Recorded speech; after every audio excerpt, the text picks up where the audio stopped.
Hello, I'm Shirley and welcome to my channel. In this video, with this simple technique, I'm going to show you how you can achieve big, beautiful leaves full of colour and vibrance and faster growth with your climbing or vining plants. Let's get started.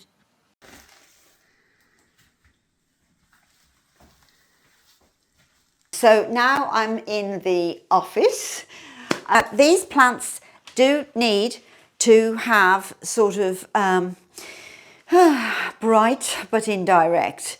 Now when I say that, I do mean bright but not full on. So you will have to, use a bit of common sense, that wonderful word that we're all hearing these days so often said, and it is absolutely true, isn't it? You have to use your common sense for everything.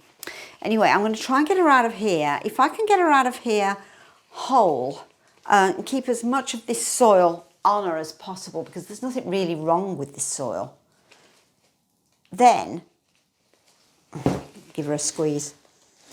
Then I can keep it because there isn't much wrong with it, and I can just add some of my other soil. So I'm just going to get her out first, and then we'll talk about the soil that I'm using today.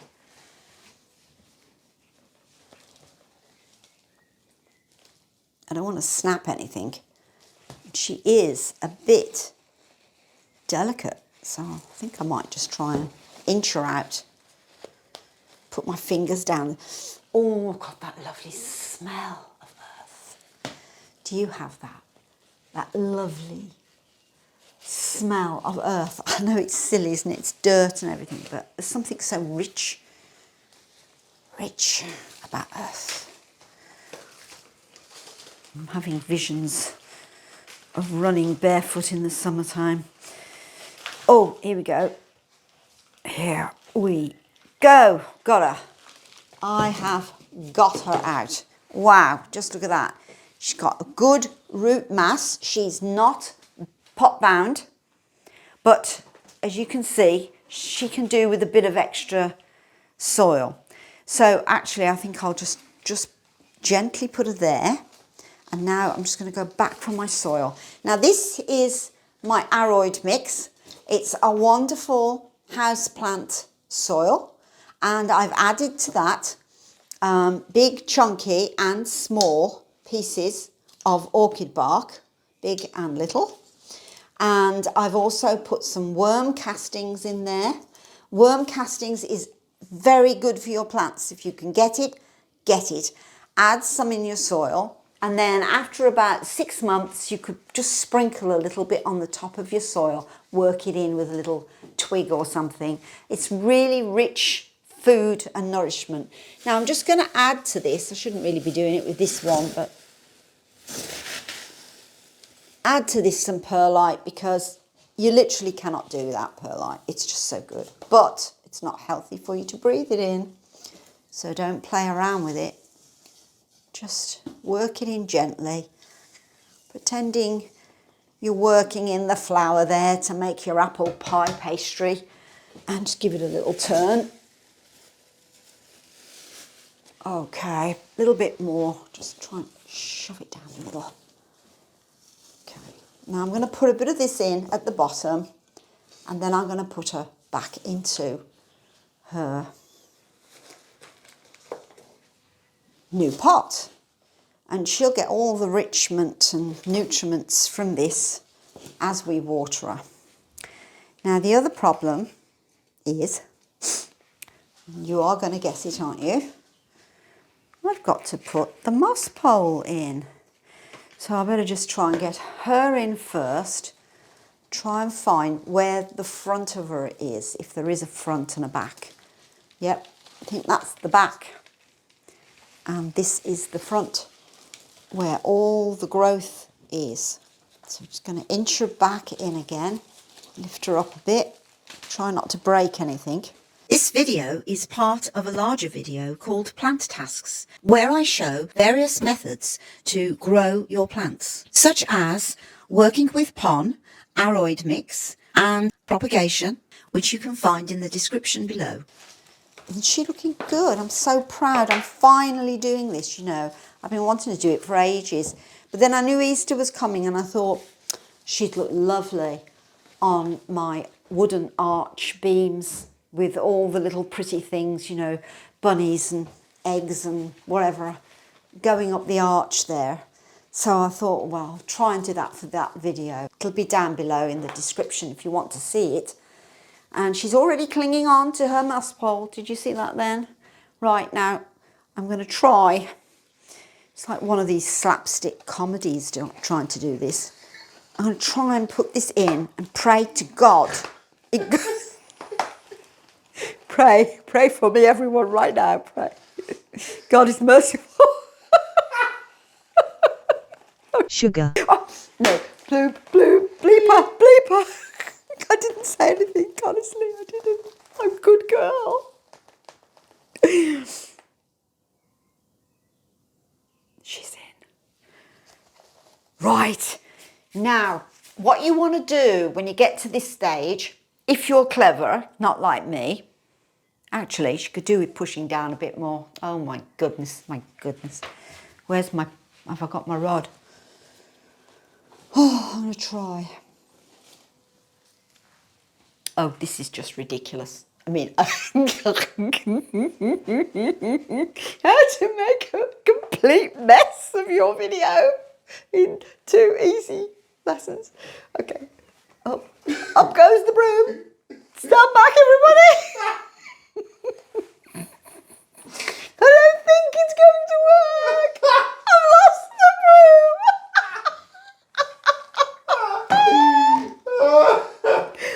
Oh well, it'll have to do. She'll have to cling on to something and it'll have to just settle down on its own. I'll try and push it down later, I swear. Right, now, here we go. Inside your little box of tricks that you have with your your pothos, I mean your, what are these things called? Moss poles.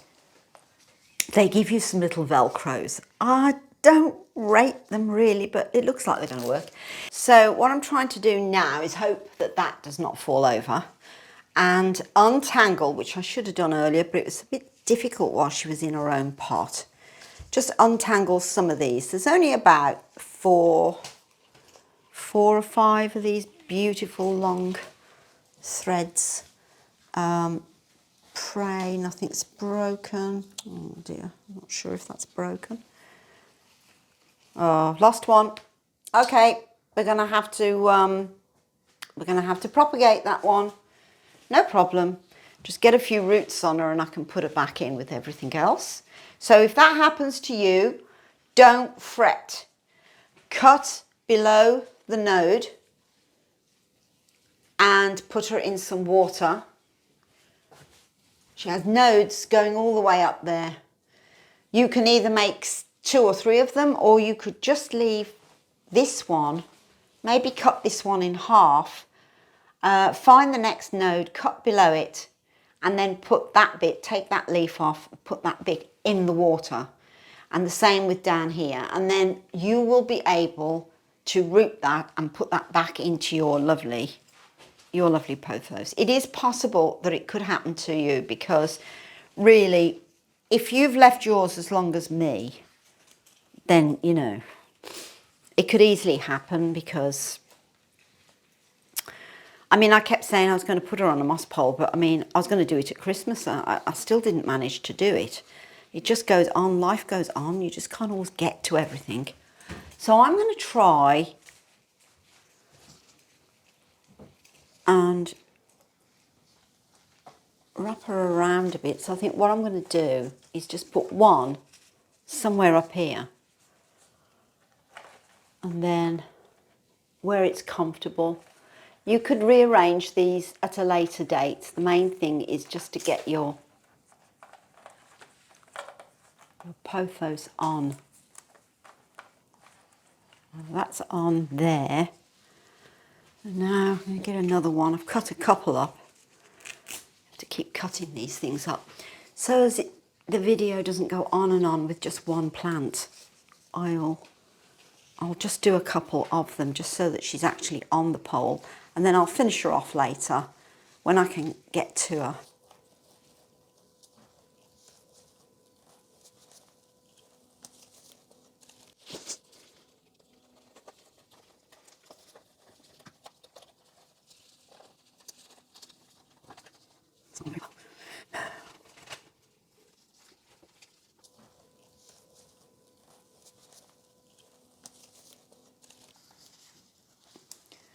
And so you want to just put them on. Now, when I use the other type of moss pole, I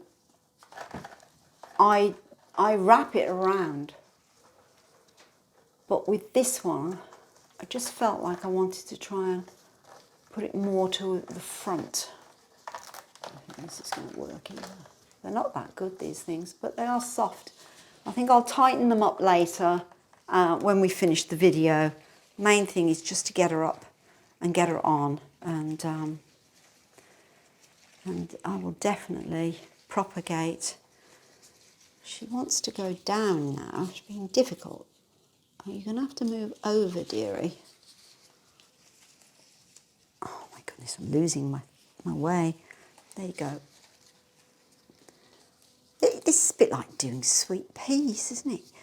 You know, when you do the sweet peas outside. I've got another tag. Get a little bit of this. Okay. Anyway, these plants, they love the light. Now, they grow up trees. And do they grow up trees? It's quite a long way that they grow up, these trees. And their leaves get very big. Now, with pothos, the taller they grow up, I'm going to have to get more soil in here. The taller they grow up, the bigger the leaves are at the top. So now that she's in a proper moss pole and with the right light, and that means a lot of light but not burning. So remember, never put them in direct sunlight. It's tempting, but you can't do it. So always look at where the sunlight moves to, because that's very important. You know, you go in and you put your plant down and think, oh, you're going to get some sunshine. And then you forget the sun's going to move. And as it moves, it could get closer to a leaf or two, and then you've got a scorch. We've just had it with one of our plants. It's just such a silly mistake to make, but, you know, what do they say? Silly mistake, mistaker to maker.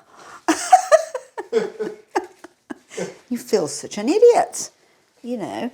But you have got to remember this. It's just a simple thing you have to remember.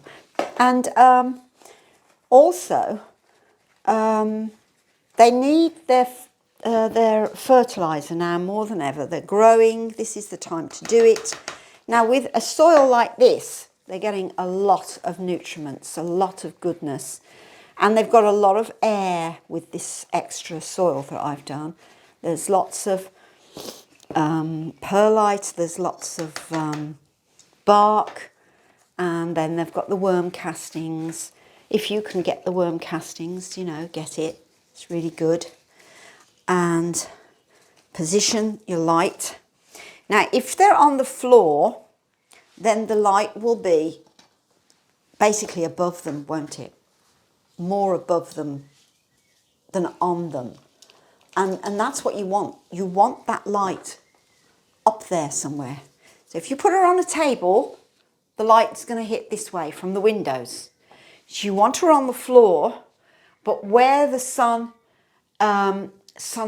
at least the light of the sun, not the penetrating sun, is going to come across and up if she's down on the floor, is what I'm trying to explain. Because you have to have these leaves to want to go up. And they do naturally. There's plenty there, isn't there? It's going to look so good. So this now is the Pothos Hawaiian. And we'll see how she goes with this moss pole, which I've never used before, as you can tell, because of my difficulty in getting it on. But it is a tricky thing, I've got to tell you. But it's worth it if the plants can. Now what you want to do is you want to water from the top with fertigated. I prefer fertigated fertilizer, because then they have this tiny bit of fertilizer. So if you fertilize your plants once every 6 weeks, work out how much you give them and break it up into a tiny amount per week. And that equal amount then will go into the water that you normally give them. And you can put a little bit of it through the top as well, because the moss needs to be kept fairly moist. And then the plant naturally wants to grow up and cling onto something. So as it does, it will feel the moisture in the sphagnum moss, and that will make it want to even more so cling on to the pole, and so it will grow up. So there we are. This method will ensure that your plant grows towards a light source, and that will encourage your leaves to grow bigger. I hope this video has been helpful to you, and check out my other video that I mentioned earlier, and I'll see you in the next one.